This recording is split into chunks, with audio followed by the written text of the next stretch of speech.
ஒரு தண்ணி இறைக்கிறதுக்கு என்ன பண்ணுறாங்கன்னா, அந்த காலத்தில் கிராமங்கள்லாம் என்ன பண்ணுவாங்கன்னா, ஏத்தம் வச்சுருப்பான். அப்படி ஏறி இறங்கி போகும். அப்படி இறங்கும் போது முக்கும், ஏறி வந்தோடனே மேலே வரும், தண்ணி எடுத்து அப்படியே வயலில் கொட்டிடுவான். அப்படி ஏறி இறங்கி தண்ணி இறைச்சிட்டே இருப்பான்.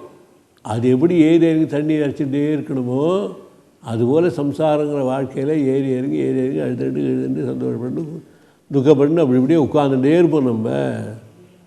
அதனால் இந்த நம்ம செய்கிறதுக்கெல்லாம் காரணம் என்னென்னா, இப்போ நல்ல காரியத்துக்கு பேர் ஆகாமின்னு பேர். இந்த செஞ்ச கர்மாக்கெல்லாம் சேர்ந்த உடனே பெரிய மலை அளவுக்கு இருக்கும் சஞ்சிதம்னு. அதுலேருந்து ஒரு கூறாக எடுத்து நமக்கு இந்த ஞானம் வரத்துக்கு பிறவி காரணமாக இந்த பிறவி கொடுக்கறதுக்கு பிராரப்தம்னு பேர், ஆரம்பிக்கப்பட்டதுன்னு பேர். அந்த பிராரப்த சரீரம் எங்கே இருக்கோ அந்த சரீரம் ஞானத்துக்கு சாதகமாக இருந்தால் இந்த ஜென்மாவிலேயும் ஞானம் வந்துடும். பிராரப்தம் சரீரம் ஞாபகம் வராமல் இருந்தால் துக்கத்தை அனுபவிக்க வேண்டியதான் பாக்கி. சொல்கிறோம் நம்மளே கஷ்டம் வந்தால் என் தலையில் எடுத்து பிராரப்தம் நான் அனுபவிக்கிறேன் அப்படிமோ. பிராரப்தம்னா ஆரம்பிக்கப்பட்டதுன்னு அர்த்தம். இவன் நினைக்கிறான் ஏதோ தான் பண்ண பாவத்தினால கிடைக்கல நினைக்கிறான். புண்ணியம் பண்ணாலும் பிராரப்தம் தான், பாப்பம் பண்ணாலும் பிராரப்தம் தான், ரெண்டுக்கு தான் பிராரப்தம்னு பேர். ஆரம்பிக்கப்பட்டதுவோ அது பிராரப்தம்னு பேர். நீ நல்ல காரியம் பண்ணி அது மாதிரி புண்ணியம் அனுபவித்தாலும் என் பிராரப்தம் நான் சுக்கியமாக இருக்கேன்னு சொல்லணும். சொல்ல மாட்டேங்கிறான். கஷ்டம் வந்தால் தான் என் பிராரப்தம் நான் தான் சொல்கிறேன், அழறான். ரெண்டுமே ஆரம்பிக்கப்பட்ட சுகத்துக்கும் ரெண்டுமே ஆரம்பிக்கப்பட்டது தான் அவனுடைய காற்றுனால, அவனுடைய கர்மாவனால் ஆரம்பிக்கப்பட்ட ஒரு விஷயந்தான். அதனால் நல்ல கர்மாக்களை மாத்திரம் இவன் சொல்லும்போது பிராரப்தம் சொல்கிறதில்லை.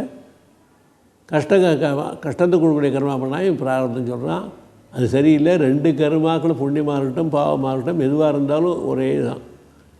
பாவகர்மா இரும்பு கம்பியினால் கட்டிடுது, புண்ணிய கர்மாவினால் கட்டிடுறது தங்க செயினால் கட்டிடுறதுன்னு வச்சுக்கலாம். ஆக ரெண்டும் கட்டு தான், ரெண்டும் கட்டுப்பாடு தான்.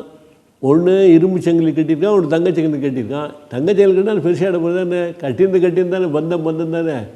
அந்த மாதிரி புண்ணியத்தினால் பட்டாலும் கர்மாக்கள் அதுவும் அனுபவிச்சு தான் தீர்ந்தாகணும். பாவத்தினால் வந்த கர்மாக்கள்லாம் அதுவும் போயிடும், அதையும் அனுபவிச்சு தான் தீர்ந்தாகணும். ஆகினால ரெண்டுமே புண்ணிய பாவம் ரெண்டும் இல்லாமல் எப்போது சுத்தமாக இருக்குமோ அதுதான் ஆத்ம ஞானம்.